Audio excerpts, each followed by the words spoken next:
Dajjal ini akan keluar nanti dari negeri Persia, sebuah kota dalam hadis sahih dikatakan dari wilayah namanya Yahudiyah. Allahu alam apakah dia dari turunan Yahudi atau bukan, tapi yang jelas Dajjal nama orang dipastikan disebutkan namanya dan cirinya. Dan dia akan diikuti dari wilayah Yahudiyah tadi, di wilayah Khurasan, kalau sekarang wilayah Iran, negeri Iran sekarang. Diikuti dengan 70.000 dari orang-orang Yahudi Khurasan. Dia akan keluar membuat kerusakan selama 40 hari. Kata Nabi SAW 40 hari itu sehari seperti setahun, sehari lagi yang kedua seperti sebulan, hari yang ketiga seperti sepekan, dan sisa harinya seperti hari kalian. Ulama hadis mengatakan yang dimaksud adalah sehari pertama seperti setahun, memang setahun maksudnya. Jadi Dajjal akan buat kerusakan setahun, 2 bulan, 2 pekan. Seluruh bumi ini akan dimasuki oleh Dajjal. Tidak tertinggal satu lorong, gang, jangankan kota atau desa, kecuali Dajjal akan masuk ke dalamnya, kecuali Madinah dan Mekah. Tidak bisa dimasuki oleh Dajjal. Kata Nabi SAW dalam hadis sahih, karena di setiap pintu gerbang Mekah dan Madinah malaikat menghenuskan pedangnya dan menghalau Dajjal sehingga Dajjal tidak bisa masuk. Mungkin Bapak Ibu tanya, bagaimana bisa orang mau mengikuti dia? Karena dia diberikan kelebihan sama Allah SWT. Dalam hadis sahih juga disebutkan kalau dia masuk ke dalam sebuah tempat, lokasi, wilayah, dan dia mengaku sebagai Tuhan, orang-orang ikutin, maka wilayahnya jadi subur, peternakannya jadi banyak, hujan turun dari langit, tanaman-tanaman mereka jadi subur. Memang fitnah. Allah turunkan tanda-tanda hari kiamat. Kalau wilayah itu tidak beriman kepada dia sebagai Tuhan, maka jadi kering, tandus. Cobaan dari Allah Subhanahu wa ta'ala. Ciri-ciri Dajjal disebutkan dalam banyak hadis yang sahih adalah mata kanannya yang paling pertama rusak seperti anggur kering. Kata Nabi SAW dalam hadis sahih, ketahuilah Dajjal buta mata kanannya dan Tuhan kalian tidak buta, karena dia akan mengaku sebagai Tuhan. Kemudian dia orangnya memiliki kulit yang kehitam-hitaman serta memiliki dahi yang lebar. Setiap orang beriman bisa membaca di dahinya tertulis 3 huruf, kafara. Semua orang yang ngerti tulisan Arab, tidak ngerti tulisan Arab akan bisa tahu dan baca itu. Rambutnya keriting dan orangnya tinggi besar. Dia akan mengaku sebagai Tuhan, dan Dajjal akan diikuti kata Nabi SAW dengan pohon, dengan gunung, bergunung-gunung makanan. Allahu alam maksudnya bergunung-gunung ini seperti apa, tapi Dajjal kemungkinan besar memiliki banyak sekali persiapan yang dia akan berikan kepada wilayah-wilayah yang beriman kepadanya. Kata Nabi SAW, kalau kalian ditangkap oleh Dajjal, hadis begini, kalau kalian dengarkan Dajjal, carilah tempat yang jauh dan jangan seseorang di antara kalian berkata, imanku kuat, aku akan menghadapinya. Karena bisa saja dia mengatakan itu, ternyata pada saat ketemu dia jadi pengikutnya. Tapi kalau kalian bertemu, kokohkanlah pendirian kalian dan yakinlah Dajjal di tangan kanannya ada api dan di tangan kirinya ada lautan. Kalau kalian tertangkap, maka pilihlah yang di tangan kanannya yang api dan ucapkanlah bismillah. Pada saat kalian pun harus dilemparkan ke api itu, ketahuilah api tersebut adalah lautan yang dingin. Terbalik, air yang dingin di tangan kirinya sebenarnya itu adalah api neraka yang panas. Dajjal terus aja banyak pengikutnya, akan diekspos seperti kita tahu sekarang. Luar biasa bagaimana media dalam sekejap saja sudah bisa tersebar di sana sini beritanya. Kata sebagian ulama yang menanggapi fasilitas media kita di zaman sekarang mengatakan kemungkinan besar memang Dajjal ini akan terekspos sangat cepat karena adanya media kayak kita sekarang. Cepatnya dia keliling muka bumi ini setahun, 2 bulan, 2 pekan sudah semua bumi ini dilingkari, didatangin, karena memang sekarang fasilitas pesawat ada, transportasi mudah. Dan memang ada salah satu hadis yang dihasankan oleh para ulama, salah satu tanda-tanda hari kiamat adalah adanya besi yang berterbangan yang menjadi tunggangan manusia. Sekarang ada pesawat, ada kereta api, ada mobil. Nah, itu ada hadisnya. Maksud tanda-tanda hari kiamat. Dajjal nanti akan masuk ke Mekah dan Madinah, akan tiba di Mekah dan Madinah, tapi yang dibahas dalam hadis adalah di kota Madinah. Dia mau masuk tapi tidak bisa dihalang, maka dia naik ke atas sebuah gunung yang tinggi bersama pengikutnya, lalu dia berkata kepada para pengikutnya, apakah kalian lihat istana yang putih itu? Maksudnya melihat ke Masjid Nabawi. Lalu berkata para pengikutnya, iya tentu saja. Lalu berkatalah Dajjal, itu adalah istananya Muhammad, tidak bisa dia masuk ke dalam, dia hanya batas wilayah haram di luar kota Madinah. Maka kata Nabi SAW, Dajjal pun menepukkan telapak kakinya ke bumi di luar kota Madinah, maka terjadilah gempa di kota Madinah, dan keluar dengan gempaan tersebut semua orang yang munafik, karena orang kafir nggak ada di Madinah. Semua orang yang di dalam hatinya ada sifat kemunafikan keluar dan jadi pengikutnya Dajjal karena goncangan itu, dan tertinggallah di kota Madinah orang yang hatinya bersih imannya kepada Allah Subhanahu wa ta'ala.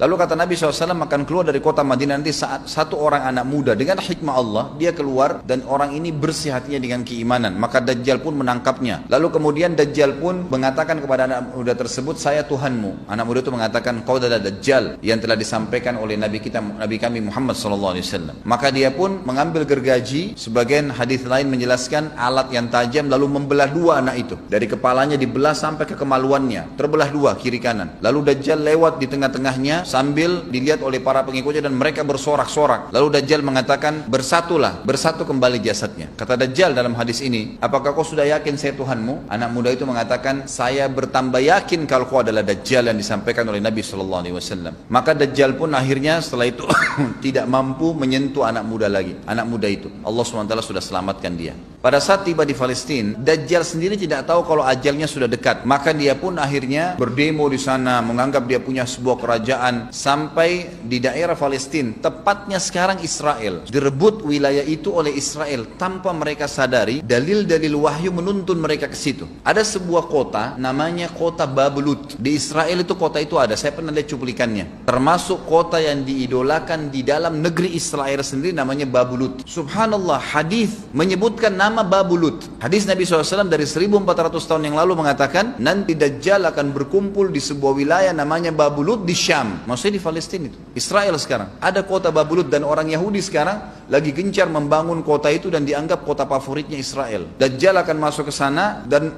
berkurung diri. Keluar dari kota Madinah satu orang yang namanya seperti namanya Nabi Muhammad SAW, Muhammad bin Abdullah, dan dia dari turunan Nabi SAW juga. Kata Nabi SAW, akan keluar nanti seseorang dari kota Madinah, dari keturunanku yang namanya seperti namaku, Muhammad bin Abdullah. Juga sama posternya, parasnya seperti aku, sama dengan Nabi SAW, persis alisnya, rambutnya, kulitnya dari turunan Nabi SAW, tapi dari asli kota Madinah. Sebagian ulama hadis mengatakan dari turunan Hasan radhiyallahu anhu ajmain, tapi akhlaknya bukan seperti akhlakku. Tentu tidak mungkin ada orang yang sama dengan akhlak Nabi SAW.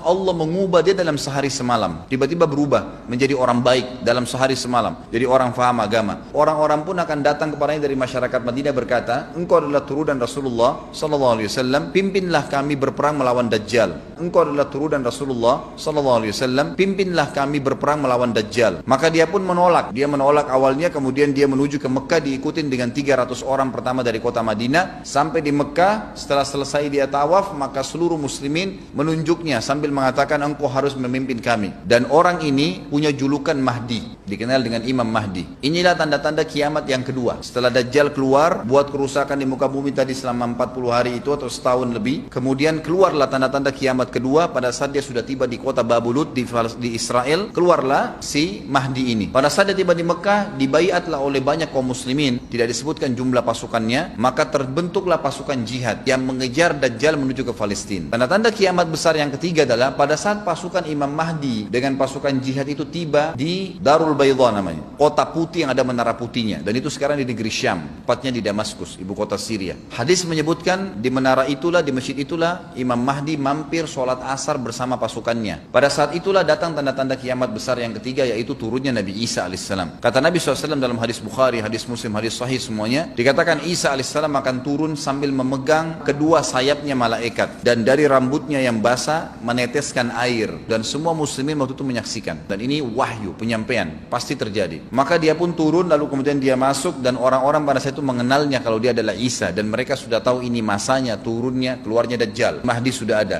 mereka tahu akan turun Isa, sudah ada informasi seperti saya sampaikan ke Bapak Ibu sekarang. Itu muslimin di zaman itu sudah tahu semua.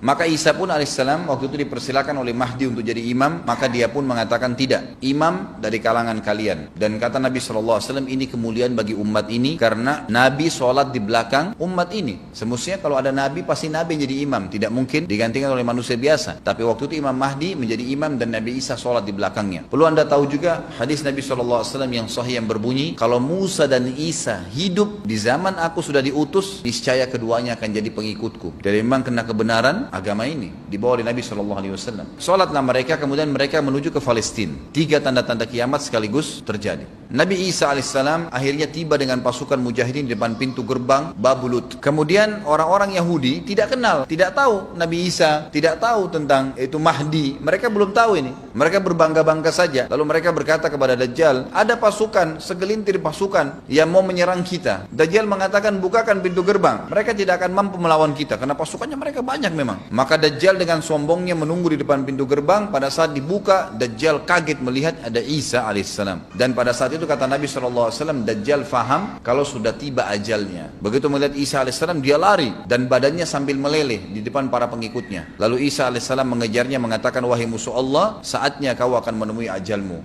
Ditusuklah dengan tombak emas di antara 2 matanya, maksudnya di dahinya, ditusuk oleh Isa alaihissalam dan matilah Dajjal.